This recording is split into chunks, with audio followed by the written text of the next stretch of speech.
అంటే నేను అందరిలాగా నేను కాలేజీలకి యూనివర్సిటీలకి వెళ్ళాను. డాక్టరేట్ లేకుండా పోవచ్చు, యూనివర్సిటీస్కి వెళ్ళి ఉండకపోవచ్చు, కానీ జ్ఞానాన్ని సముపార్జించటం నా చిన్నప్పటి నుంచి ఈ క్షణం దాకా నేను ఎప్పుడు ఆపలా, ఎప్పుడు నేర్చుకుంటానే ఉన్నాను.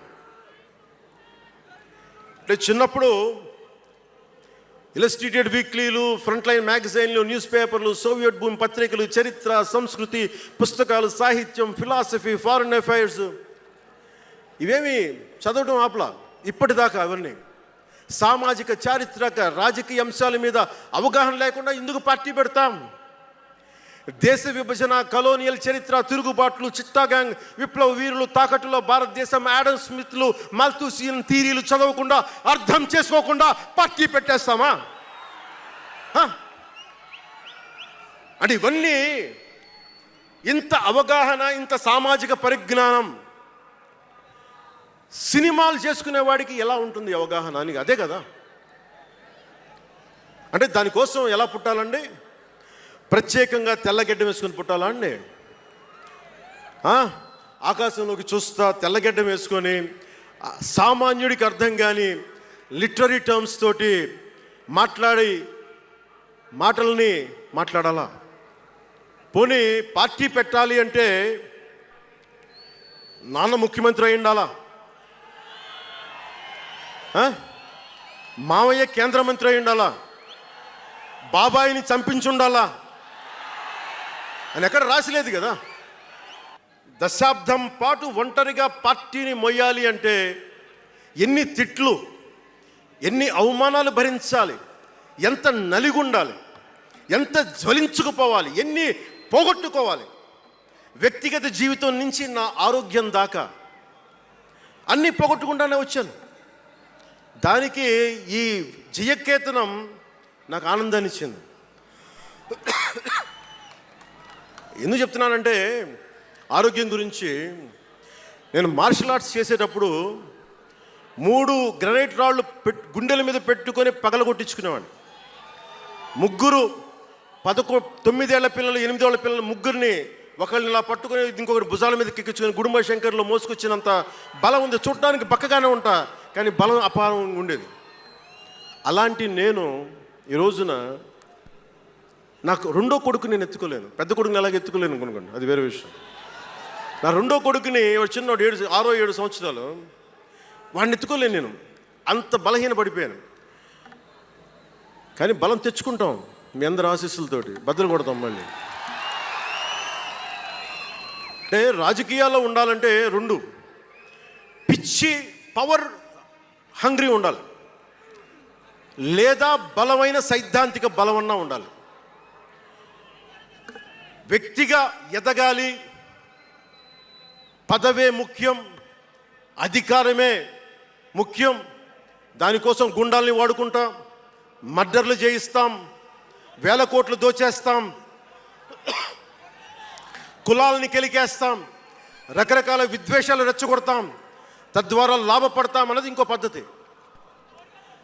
నేను అది కోడికత్తిని వాడుకుంటాం, నేను అలాంటివి ఎంచుకోలే. సైద్ధాంతిక రాజకీయాన్ని ఎంచుకున్నాను. నాకు ఊహ తెలిసినప్పటి నుంచి అలాగే బతికాను.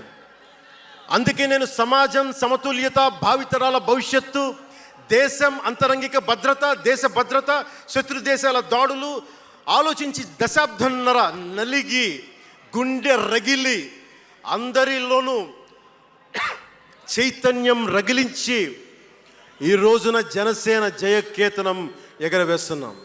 ఇది జనసేన పద్ధతి.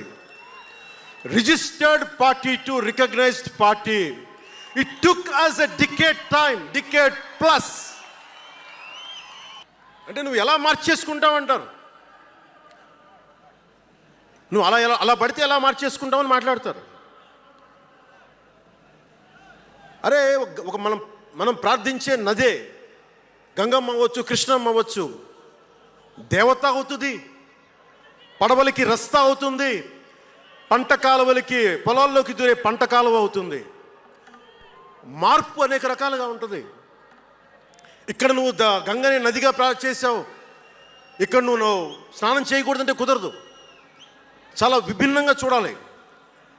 నేను మార్పు కోసం వచ్చిన వాడిని, ఓట్ల కోసం వచ్చిన వాడిని కాదు. అంటే ఇన్ని మాట్లాడే ఈ ఇంగ్లీష్ పేపర్ వాళ్ళకి I want to give you an example.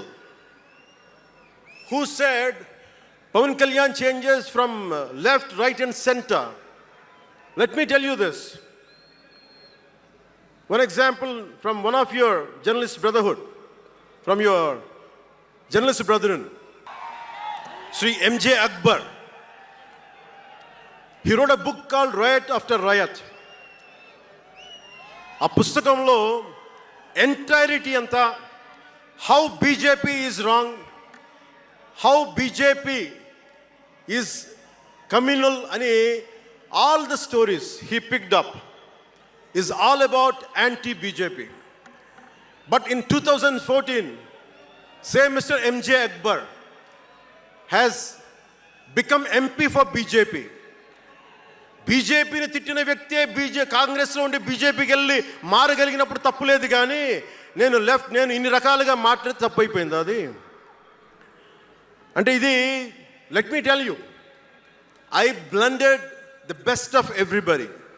I have tested it on myself personally and applied to the party. That's why we got 100% striking rate. నేను ఎలాంటి కాలంలో పెరిగానంటే, భావోద్వేగాలు లేకుండా, జీవిత బరువులు మోయకుండా, కించిత్తు భావుకత లేకుండా, బాధ్యతగా నడవకుండా ఉంటే ఇంత దూరం రాగలమా? జీవితంలో నిన్న కాగితాళంగా ఎలా జరిగిపోతాయి? అంత ఫ్లూక్ అండి అంటే 21 సీట్లతో 100% వచ్చేస్తామా? 151 సీట్లు ఉన్న ఆ పార్టీని 11 సీట్లకి రానివ్వగలమా? ఎంత పోరాటం చేశాం మనం, ఎంత నలిగాం. వైజాగ్లో మన ఎమ్మెల్యేలు ఎంతమందిని జైల్లో పెట్టారు, ఎంత భయప్రాంతులను చేశారు. బయటికి వస్తే ఆ రోజు నన్ను అందరూ అడిగారు, మీరు వెంటనే ప్రధానమంత్రి గారికి చెప్పండి, ఫోన్ చేయండి, మీకు తెలుసు కదా అంటే, నేను ఒకటే అన్నా, ప్రజల్ని కాపాడటానికి వచ్చాను నేను, నన్ను కాపాడమని ఎవరిని నేను అడగను, ప్రధానమంత్రి గారైనా సరే. ఇది నా నేల, నా పోరాటం, ఇది నా మీద చెయ్యి వెయ్యమని చెప్పండి, చెప్తాను నేనేంటో అని చెప్పాను. ఎవరో వస్తారని నేను ఎప్పుడు చేయను, నేను ఎంత నిలబడగలను అదే నా మెజర్ అంతే. నేను ఎలాంటి జీవితం నుంచి వచ్చానంటే, నాకు చుట్టుపక్కల పేరెంట్స్ కమ్యూనిస్టులు, పిల్లలేమో క్యాపిటలిస్టులు, అలాంటి లెఫ్ట్ భావాలతో ఉన్న నాయకుల్ని, వారి పిల్లల్ని నేను నెల్లూరులో చూసేవాడిని. అంటే మార్పు అనేది అవసరం.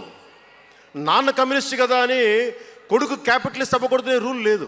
అంటే మార్పు చాలా సహజం, ఎదగడానికైనా దిగజారడానికైనా సరే.